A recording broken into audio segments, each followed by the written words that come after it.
નમસ્કાર શ્રોતા મિત્રો. ઉજ્જડ જમીન તરીકે જેની ઓળખ હતી એવા કચ્છ જિલ્લાએ આજે પ્રવાસન ક્ષેત્રે મોટી સિદ્ધિઓ હાંસલ કરી છે. દરિયો, રણ અને ડુંગર ધરાવતા આ પ્રદેશની કાયાપાલટમાં મોટો ફાળો કોઈનો હોય તો એ સફેદ રણમાં ધોરડો ગામમાં યોજાતા રણોત્સવનો. માત્ર 3 દિવસના આયોજનથી શરૂ કરાયેલો આ ઉત્સવ આજે રાજ્યના પ્રવાસનને વેગ આપવાની સાથે સાથે સ્થાનિક લોકોના આર્થિક સામાજિક વિકાસનું માધ્યમ બન્યો છે. મુખ્યમંત્રી ભૂપેન્દ્ર પટેલે કચ્છ જિલ્લાની તાજેતરની મુલાકાત દરમિયાન ત્યાંની રંગારંગ સંસ્કૃતિનો લાવો લીધો હતો અને આવનાર સમયમાં કચ્છમાં રણ પ્રવાસન સર્કિટ વિકસાવવાની નેમ પણ વ્યક્ત કરી હતી. કચ્છના રણોત્સવની મુલાકાતે આવવાની ઈચ્છા ધરાવતા પ્રવાસીઓ માટે શું શું આયોજન છે તે અંગે સાંભળીએ અમારા ભુજના પ્રતિનિધિ અશરફ નથવાણીનો અહેવાલ. સરહદી જિલ્લો કચ્છ પ્રવાસન ક્ષેત્રે વિશ્વ ફલક પર પહોંચ્યું છે. રાષ્ટ્રસંઘના વિશ્વ પર્યટન સંગઠન દ્વારા વિશ્વના શ્રેષ્ઠ પ્રવાસન ગામોની યાદીમાં સામેલ કરવામાં આવેલ ધોરડો અને યુનેસ્કોની વિશ્વ વિરાસત સાઇટમાં સમાવિષ્ટ ધોળાવીરા, આ બંને સ્થળો આજે કચ્છના પ્રવાસનના કેન્દ્ર છે. કચ્છના સફેદ રણમાં ધોરડો ખાતે 4 મહિના સુધી ચાલતો રણોત્સવ એ દેશ વિદેશના પ્રવાસીઓમાં ખૂબ જ પ્રિય ઉત્સવ બની ગયો છે. કચ્છની કળા, ભાતીગળ સંસ્કૃતિ, મહેમાનગતિ અને પરંપરાનો સંગમ એટલે રણોત્સવ. આ વખતે 15 માર્ચ 2025 સુધી ચાલનાર રણોત્સવમાં કચ્છની ઓળખ એવા ભૂંગાઓ ધરાવતી વિશાળ ટેન્ટ સિટી, સફેદ રણમાં ઊંટ સવારી, કચ્છની સંસ્કૃતિની ઝાંખી કરાવતા પ્રદર્શનો, સ્થાનિક લોકનૃત્યો, સ્ટાર ગેઝિંગ, હોમસ્ટે અને હેન્ડીક્રાફ્ટ બજાર એ મુખ્ય આકર્ષણો છે. સફેદ રણના સથવારે સૂર્યોદય અને સૂર્યાસ્તના સમયનો પ્રાકૃતિક નજારો અને પૂનમની રાતે 16 કળાએ ખીલેલી ચંદ્રમાની ચાંદનીનો લહાવો જિંદગીભરનું સંભાળણું બની રહે છે. ટેન્ટ સિટીના મેનેજર અમિત ગુપ્તા કહે છે કે દરેક વર્ગના લોકો આવીને રણોત્સવ માણી શકે તે માટે વિવિધ કેટેગરીના પેકેજ રાખવામાં આવ્યા છે તથા પ્રવાસીઓને ભુજથી ટેન્ટ સિટી અને અન્ય પ્રવાસન સ્થળો સુધી લઈ જવાની સુવિધા પણ આપવામાં આવે છે. देखिए, रण उत्सव की शुरुआत अक्टूबर लास्ट से स्टार्ट हो जाती है, जो 15th ऑफ मार्च तक इस बार चलेगी. इसमें डिफरेंट कैटेगरीज के पैकेज करे हुए हैं हम लोगों ने. 1 नाइट, 2 नाइट, 3 नाइट, 4 नाइट तक के पैकेज हैं. हमारे जो भी पैकेज है उसमें उनका रहना, उनका खाना, उनका घूमना सब कुछ उसमें इंक्लूड है. तो अगर रण उत्सव में वो आ रहा है तो पूरे कहीं ना कहीं कच्छ को देख पाए. तो पैकेज का पूरा डिजाइन आप देखोगे तो उसमें पूरा कहीं ना कहीं कच्छ समाहित होता है. कच्छ के काफी हिस्से हम लोगों के पैकेज में एड ऑन है.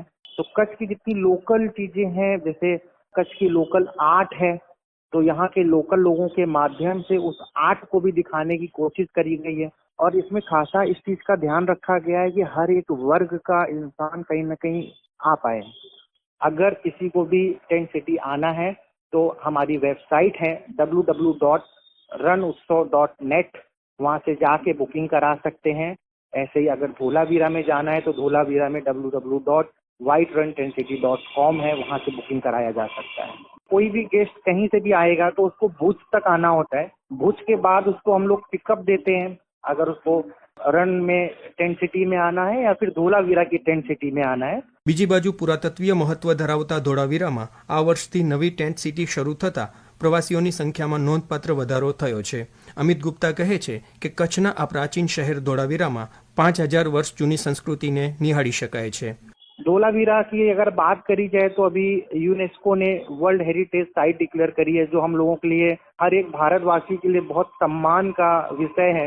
धोलावीरा में जाके हमारी जो भी संस्कृति थी उस संस्कृति को जाना जा सकता है. हजारों वर्षों पूर्व किस तरीके से लोग अपना जीवन व्यतीत करते थे, किस तरीके से रहते थे, तो अपने में बहुत खूबसूरत जगह है धोलावीरा. जैसे ही आप धोलावीरा में जाओगे तो रोड टू हेवन दिखेगी. जैसा नाम से भी प्रतीत होता है रोड टू हेवन, बिल्कुल ऐसा प्रतीत होगा कि जैसे स्वर्ग में हम लोग आ गए हैं. तो बहुत कुछ है हमारे कच्छ में जिसको हम लोगों ने दिखाने की कोशिश की है. और आइए कच्छ को देखिए. और एक लाइन है बहुत सार्थक है कि कच्छ नहीं देखा तो कुछ नहीं देखा. કચ્છ રણોત્સવમાં આવતા પ્રવાસન પ્રેમીઓ રણની મજા માણવા સાથે માંડવી, કાળો ડુંગર, માતાનો મઢ, નારાયણ સરોવર જેવા દર્શનીય સ્થળોની મુલાકાત લેવાનું આયોજન જાતે પણ કરી શકે છે. ભુજ સુધી હવાઈ, રેલવે અને રોડ માર્ગે એમ 3 રીતે પહોંચી શકાય છે. ભુજથી ધોરડો 80 કિલોમીટર દૂર આવેલો છે. ગુજરાત રાજ્ય માર્ગ પરિવહન નિગમ દ્વારા આ વર્ષે અમદાવાદ એરપોર્ટથી રણોત્સવ જવા માટે ધોરડો સુધી સીધી વોલ્વો બસ સેવા શરૂ કરવામાં આવી છે. કચ્છ એસટીના વિભાગીય નિયામક યોગેશ પટેલ કહે છે કે ભુજથી ધોરડો અને ત્યાંથી સફેદ રણ ઉપરાંત કચ્છના અન્ય જોવાલાયક સ્થળોને જોડતી વિવિધ બસ સુવિધાઓ ઉપલબ્ધ છે. એરપોર્ટથી ધોરડો સીધી એક વોલ્વો બસનું સંચાલન કરવામાં આવે છે. એમાં ઓનલાઈન બુકિંગ કરી શકો છો. ભુજથી ધોરડો વચ્ચે પણ આપણે 3 ટ્રીપ એક્સપ્રેસ ચલાવીએ છીએ. એમાં પણ પ્રવાસી બુકિંગ કરી શકે છે. વધુમાં ત્યાં જે બસ સ્ટોપ છે ત્યાંથી વોચ ટાવર અંદાજિત 4.5-5 કિલોમીટર છે. ત્યાં જવા આવવા માટે અત્યારે આપણે 20 મીડી બસો સતત મૂકેલી છે, જે સબરસ બસ સ્ટોપથી વોચ ટાવર સુધી સતત ચાલ્યા કરે છે રાત્રે 10 વાગ્યા સુધી, જેથી મુસાફરોને ત્યાં રણનો લાભ લઈ શકે, વોચ ટાવર જઈ શકે, સાંસ્કૃતિક પ્રોગ્રામ નિહાળી શકે અને વોચ ટાવરે જે લાઇટિંગ સાઉન્ડ શો છે એ પણ નિહાળી શકે. આ રીતનું એક પ્રવાસીઓને વધુ સુવિધા અને સસ્તી એસટીની મળે એ માટેનું આ એક આયોજન કરવામાં આવેલ છે. રણોત્સવના કારણે કચ્છમાં પ્રવાસનને મોટા પાયે વેગ મળ્યો હોવાથી રોકાણ માટે અનેક ખાનગી હોટેલ્સ, ખાનગી રિસોર્ટ્સ અને હોમસ્ટેના વિકલ્પો પણ મળી રહે છે. તેમજ પરિવહન માટે ખાનગી ટુરિસ્ટ ટ્રાવેલ્સ વાહનો પણ સરળતાથી ઉપલબ્ધ થઈ જાય છે. આમ રણોત્સવ એ કચ્છના સાંસ્કૃતિક રંગો અને કચ્છી માળુની ખુમારીને પ્રતિબિંબિત તો કરે જ છે, તો સાથે જ તે કચ્છના ગ્રામીણ જીવનમાં સામાજિક, આર્થિક, પર્યાવરણીય ઉન્નતિનો મોટો આધાર પણ બન્યો છે. સમાચાર દર્પણ માટે ભુજ કચ્છથી અશરફ નથવાણી.